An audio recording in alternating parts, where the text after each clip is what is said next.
This is a breaking news update on the hostage situation right here from Israel on boots on the ground. The first phase of the first stage of the agreement is underway.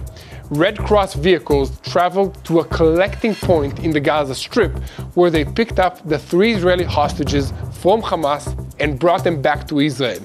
I must say, seeing the Gazan crowd cheering and celebrating at the sight of the 3 young women who endured unimaginable suffering is heartbreaking and infuriating. But it reminds us who we are dealing with. Unfortunately, however, our responsibility prevailed. Romi, Emily, and Doron were released from Hamas captivity after 471 days in hell in the Gaza Strip. They are on their way to freedom, on their way to Israeli territory after more than 13 months in captivity. Romi Gonen, Emily Damari, and Doron Steinbecher were seen walking on their own 2 feet, surrounded by thousands of people, including armed militants, in a horrific Hamas display. The IDF allowed the mothers to meet the released women at advanced reception centers even before their arrival to the hospitals. Hamas staged a show for the cameras, a ridiculous display of force at the hostage collection point that demonstrates exactly who we are dealing with. Meanwhile, around 50 prisoners are expected to arrive in the West Bank today. The army is planning strict measures to prevent terror attacks. The Palestinian Authority will try to prevent large-scale celebrations and the rising of Hamas and Islamic Jihad flags. The ceasefire agreement in Gaza and the hostage release deal is on its way, and this is how the first day will be unfold. The government approved the agreement for a ceasefire with Hamas and the return of the Israeli hostages who have been in captivity for 471 days. The release will be done gradually. Hamas has submitted a list of some hostage names, and as expected, there may be disturbances by Hamas and celebrations and marches ahead of the release of terrorists from Israeli prisons. Just before the ceasefire began, there were several critical operations that were carried out, and we'll bring you the details about those operations. The IDF is preparing for the ceasefire with reinforced readiness in all sectors. The Gaza Strip has been divided into 3 lines of defenses, and there is damage being inflicted on Hamas infrastructure by the Air Force that is on high alert, and the Defense Ministry has also declared that we will respond to any violation and renew combat if required. The IDF is also anticipating that Hamas will take advantage of the ceasefire to move to new locations, and the soldiers have been instructed to open fire only if there is a real threat to our forces or with the approval of a senior officer. There are also comprehensive plans on how to proceed in case the negotiations break down. In related development, the IDF found the remains of Staff Sergeant Oron Shaul, which have been held by Hamas for several years after his body was kidnapped into the Gaza Strip by Hamas in 2014. And later in the report, TBN Israel's senior Middle East analyst Mati Shoshani will brief us on the impact of the hostage deal on the Middle East and the changing power dynamics in our neighborhood. Additionally, there is anger in the Israeli Foreign Ministry at the United Nations as they reject claims regarding the extent of UNRWA's involvement in terror. Meanwhile, on the northern border, we are nearing the end of the ceasefire with Hezbollah, and they are threatening Israel again. But there are voices in Beirut saying they're in denial, and the Lebanese people definitely don't want the war to start up again. Meanwhile, the Houthis in Yemen are still there, and on Sunday morning they gave us a reminder, launching a ballistic missile that sent millions of people in Tel Aviv and Jerusalem scrambling for shelter, including my family and I. The missile was intercepted and life went on, but a short time later another missile was intercepted as it flew towards the Red Sea resort city of Eilat. This is a very important day in Israeli history, and we have a lot to talk about, so let's dive into the details.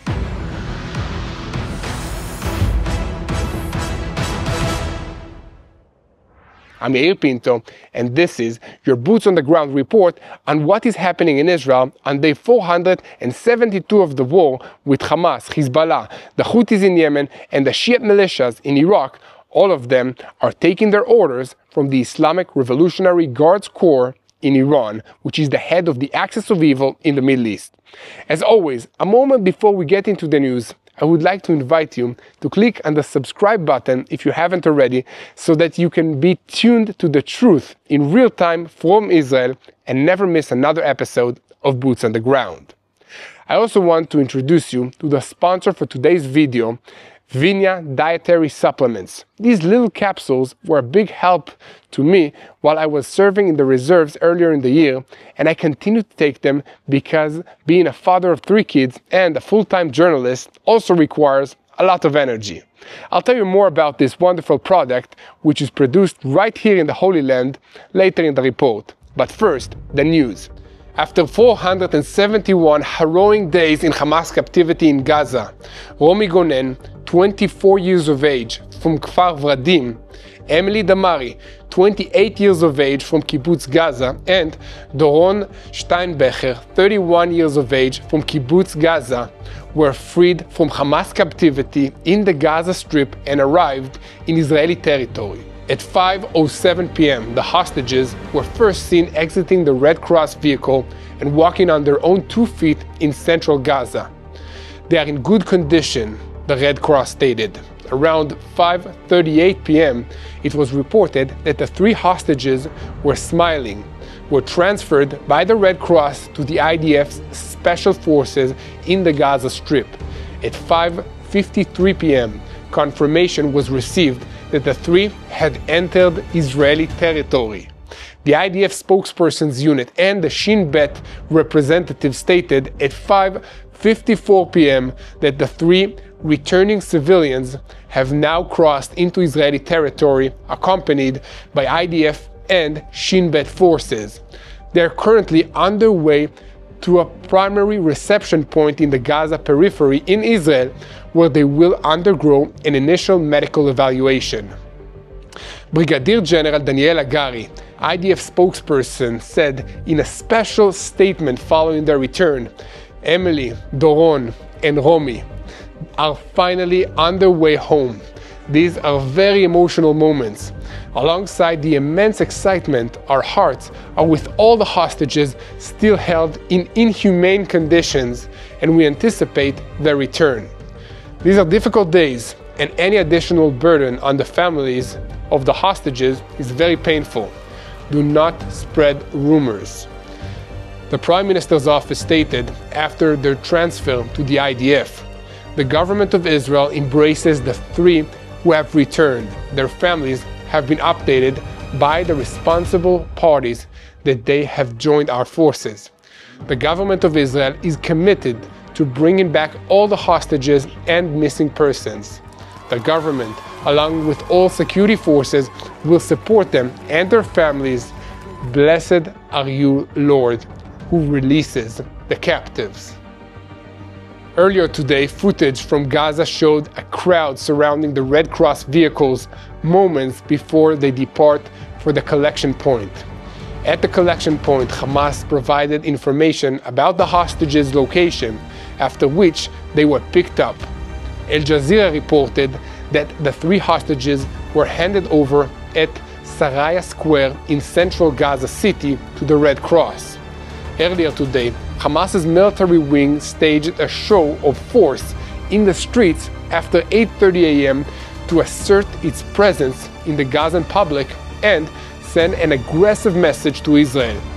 Simultaneously, the IDF launched heavy artillery and tank fire, along with massive airstrikes in response to Hamas's failure to comply with the ceasefire agreement and refusal to submit the names.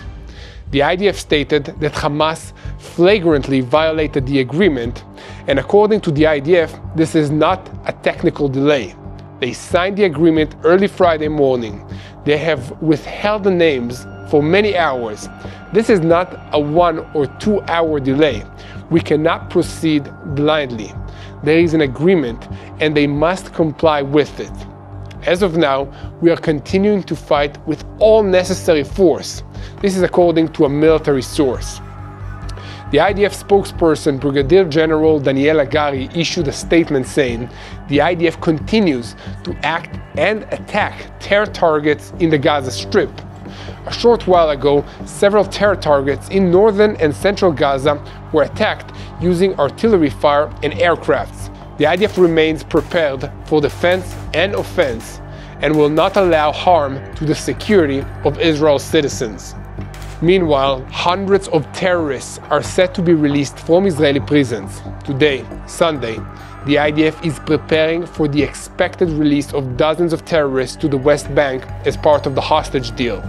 The army is focused on bolstering forces along routes and in the West Bank communities. Efforts will also be made to prevent celebratory marches by terrorists in Palestinian cities and in refugee camps. The prisoners will be transported in blacked-out Israeli buses from Ofer prison to central Ramallah, a short drive away. From there, each will continue to their village or to their city. The IDF stated, "The risks are many. Our primary focus is on defense."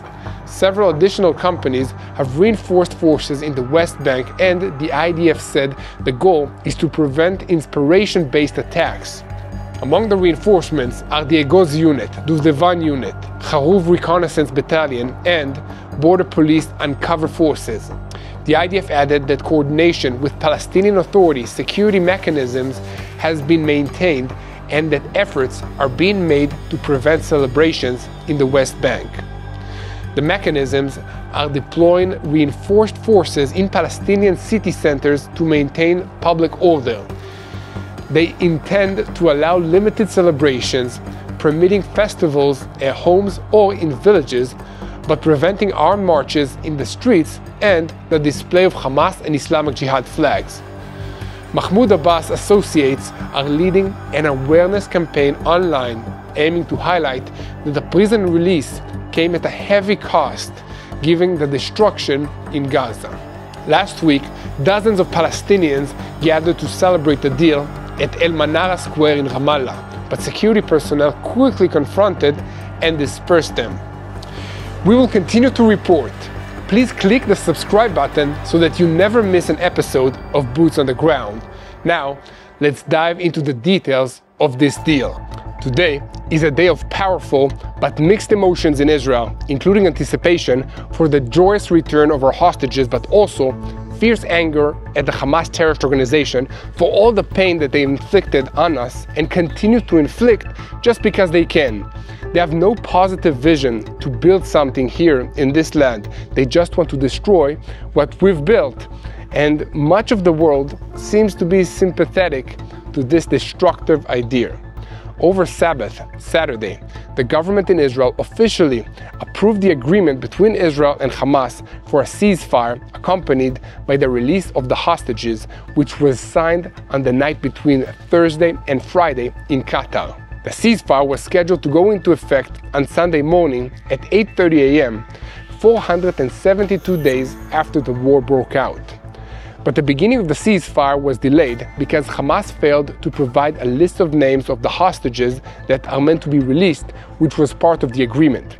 Israeli officials have indicated that they are not concerned with the precise timing, but are ready to implement the ceasefire whenever Hamas is ready to do their part.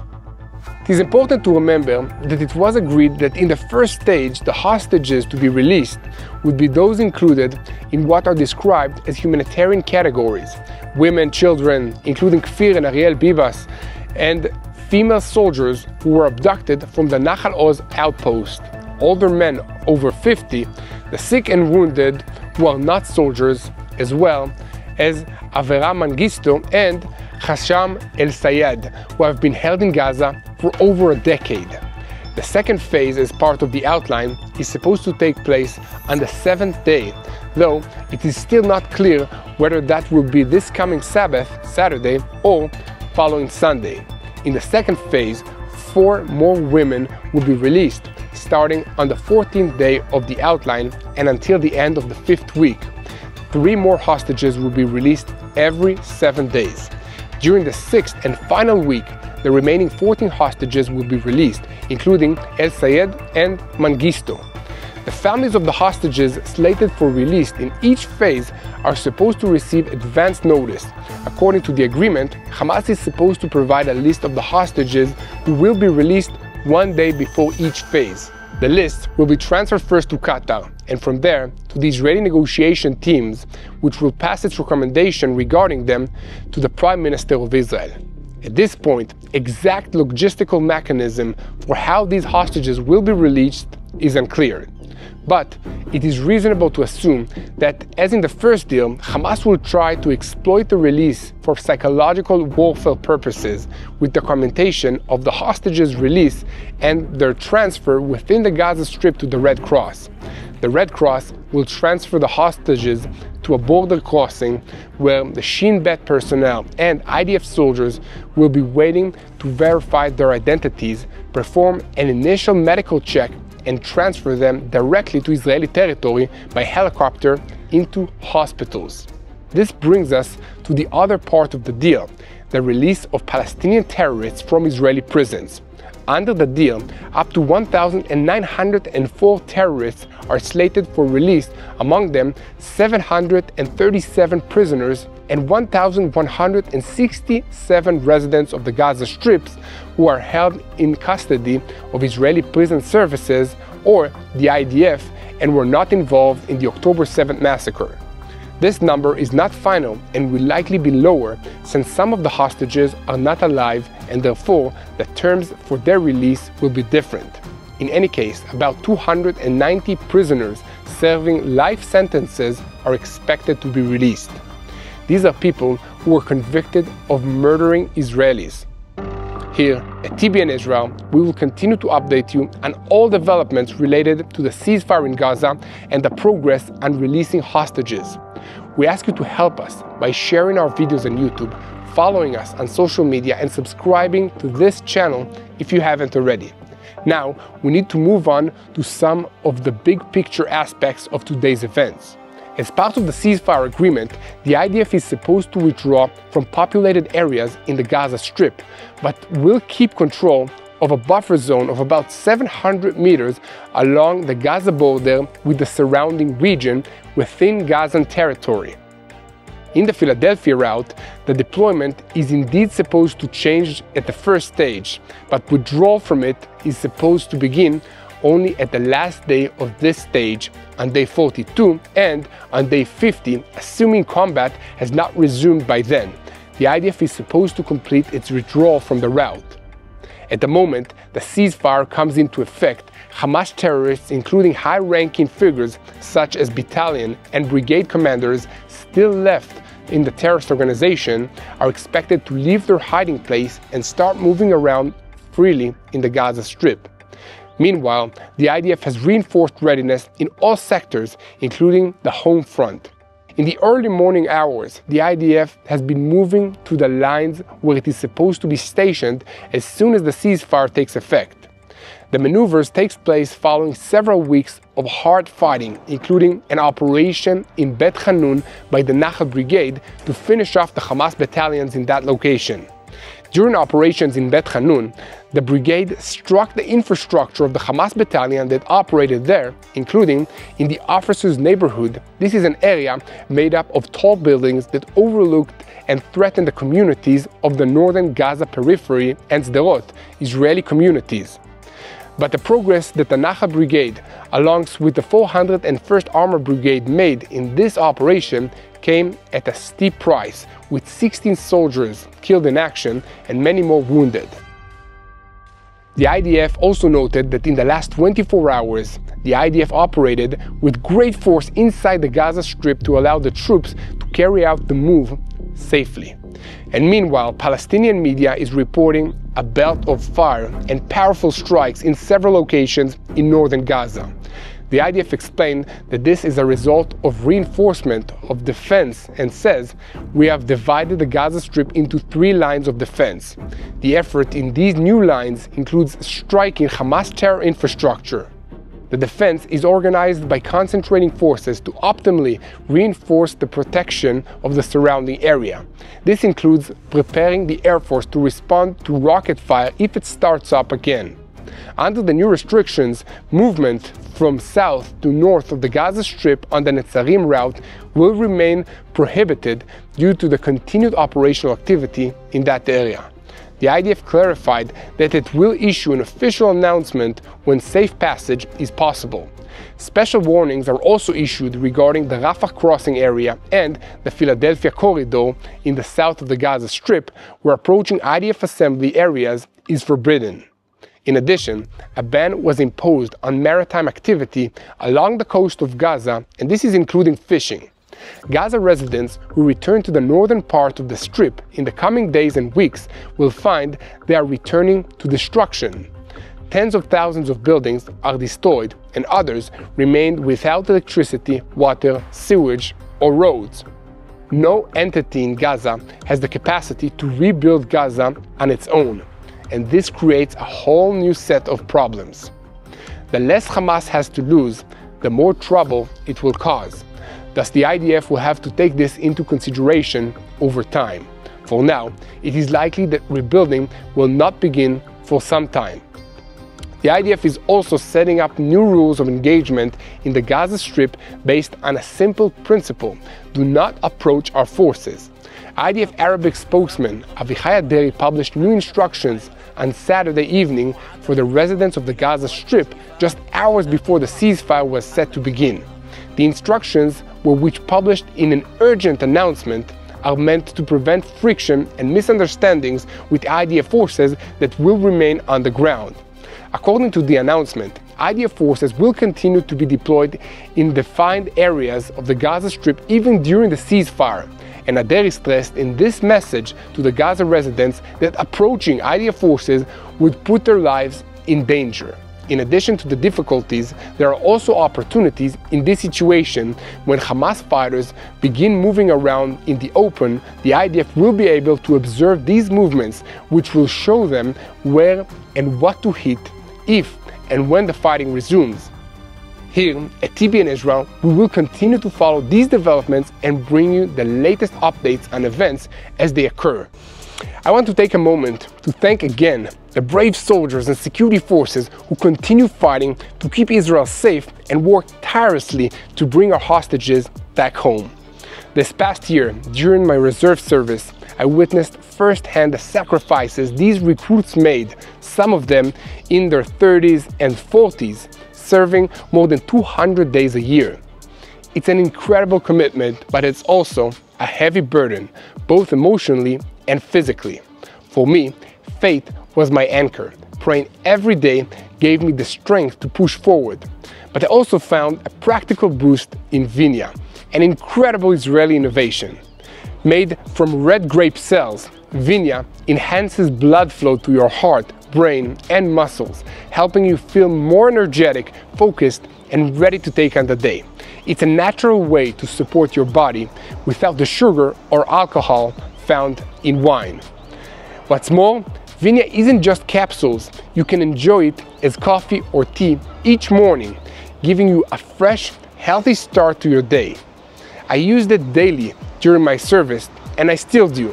If you want to feel the difference for yourselves, visit www.vinyatbnisrael.com or call 800-638-1944. Trust me, you won't regret it. Now, let's get back to the news.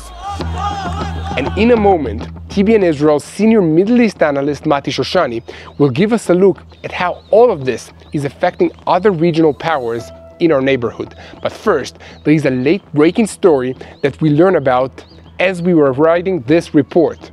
The IDF announced on Sunday morning that the body of the abducted fallen soldier, Staff Sergeant Doron Shaul, who fell in a battle during Operation Protective Edge in 2014 and whose body was kidnapped by Hamas, has been recovered.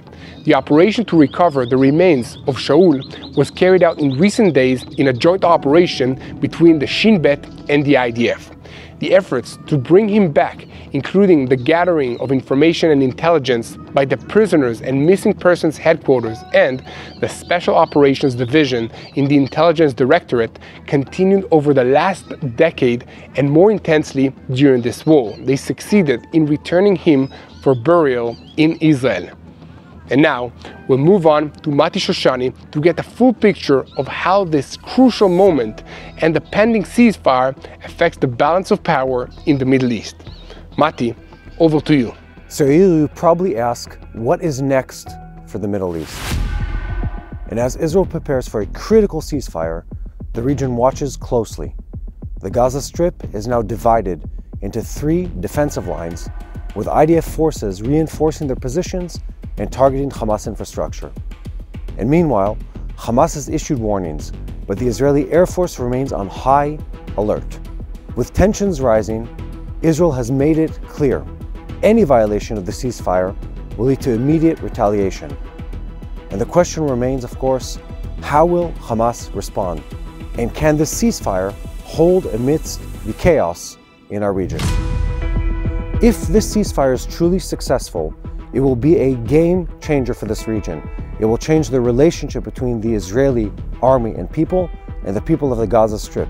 It allows a change in the situation that has been at a stalemate for almost a year when it comes to the hostages, and allow a complete change in regional power. This is nothing less than a historic moment and a historic day in the relationship between Israel and its neighbors. And more than that, this hostage situation is a moment the Israeli population has been waiting for 15 months at this point. We have multiple countries involved in the mediation: the Americans, the Qataris, the Egyptians, Israel, of course, and several others behind the scenes. And this is a huge agreement for our region. It is needless to say that this moment has been something Israeli people have been waiting for. They've been waiting for it for months on months. The Israeli public has been calling and pressuring to see this agreement come into fruition. And today possibly is exactly that day. More so, this agreement and this ceasefire allows for finally humanitarian relief for the people of Gaza. There are millions, literally, of people who've been waiting for this conflict to end, both in the Gaza Strip and of course throughout this region. And this ceasefire agreement completely changes the situation. But here's where things get complicated. Qatar is always a tricky player. They've always got an additional agenda to the official one that's on the table. They've been supporting Hamas in the past, and they will probably push an alternative agenda also in this case. More so, also the Iranians are involved in all of this. They're the masterminds, and they're the funders of both Hamas, Hezbollah, and several other proxies in this region. And it's needless to say that they will definitely have something to say in an attempt to affect things behind the scenes, even as the ceasefire progresses. Reports suggest Tehran may leverage its proxies in Syria and Gaza to disrupt this fragile peace. Additionally, Hezbollah in Lebanon has celebrated Hamas's actions, hinting at future coordination. Meanwhile, Russia's ambiguous stance adds another layer of uncertainty. Is Moscow's focus on Syria leaving Iran more vulnerable to Israeli operations, or could this create opportunities for new alliances? We're at a unique moment in time. Every power in this region has changed, and for Israel, this has been a positive chain of events. The Hamas has been weakened, Hezbollah, the Houthis to a great degree, and everyone who's an Iran proxy seems to be on the run. And for Israel, this is good news. We've increased in power, we've increased in influence, and this is the best place to be at when you're entering into a negotiation. Although you would be hard-pressed to find anyone who would speak against a hostage release deal, this is a very problematic moment on several levels for the state of Israel. Now let me unpack that. The Hamas organization is portraying everything that has happened now as a huge victory for them. If you follow their social media, their news, their press releases, and what Hamas operatives are saying outside of the Gaza Strip, they are portraying all of this as a victory over the people of Israel. And there is some truth to that. Israel is releasing a huge number of very dangerous terrorists because for Israel, we sanctify the value of life, even of only a couple dozen people, over the terrorists that we have in our hands. But still, time will tell if this was the right thing to do. It's a very tricky moment for the people of Israel. As I've said, there is no question we want our hostages back, but we want to make sure that at the same time we don't lose power against the Hamas and we prevent them from ever again regaining the kind of power and control and violence that allowed the events of October 7th. Now, Yair, back to you. Thank you, Mati. And now, a moment before we continue with our report, I would like to invite you to be part of the team here at TBN Israel, as we are working hard to bring the truth about Israel to the rest of the world. We appreciate every viewer who watches these videos, and we want you to know how to pray for the situation. And if you want to do more, you can make a donation at www.tbnisrael.com/give. You can also click the donate button here on YouTube. Every dollar will be invested in this vision of spreading the truth, which is needed so badly in our world today. Now, we switch our focus to the northern arena.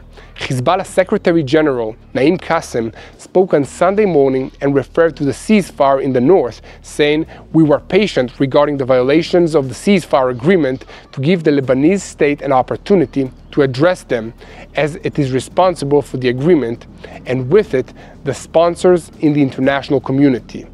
However, he continued, "I warn you not to test our patience.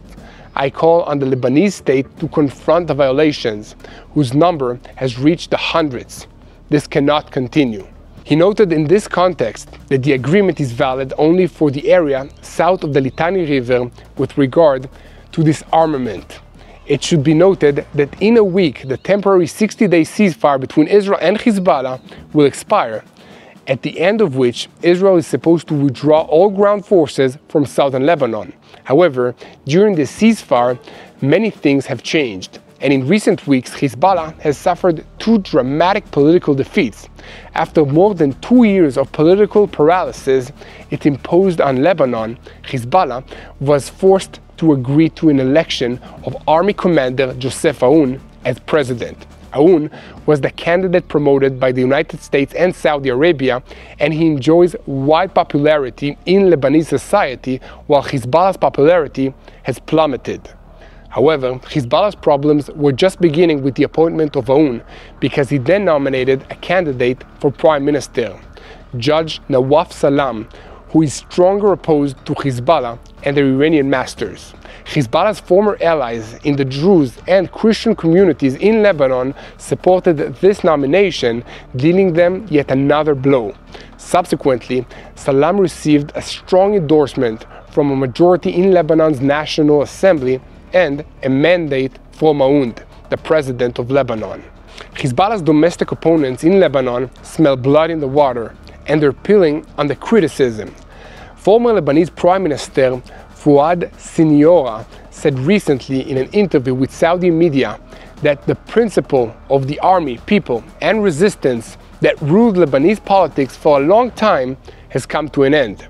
It is necessary to act firmly against Hezbollah in order to return to the state. For its part, Hezbollah appears to not understand what's going on, and according to Siniora, they are still in a state of ongoing denial regarding the developments in Lebanon. Here at TBN Israel, we will continue to report on any developments with the Hezbollah terrorist organization in Lebanon. Finally, on Saturday morning, the Houthis in Yemen decided to remind everybody that they're still in the picture by launching a ballistic missile attack against Israel. The first missile targeted central Israel and caused millions of people to run to shelters while the Air Force intercepted it. A short time later, another ballistic missile was fired at Eilat, which was also intercepted. Fragments from these intercepted missiles fell in 2 locations across the country, but there are no reports of injuries. Here at TBN Israel, we will continue to be here day by day to bring you all the latest developments. We ask you to stay with us, and most importantly, pray at this stage that the Hamas terrorist organization does not harm a single hair on the heads of our precious hostages, and that they all of them, will be returned to their loved ones in Israel soon. Pray for the safety of our heroic IDF soldiers that are fighting in the Gaza Strip, in Lebanon, in Syria, and in Judea and Samaria. and pray strongly for the peace of the people of Israel, and most importantly, don't forget to pray for the peace of Jerusalem. And together, we will win this war because God is on our side.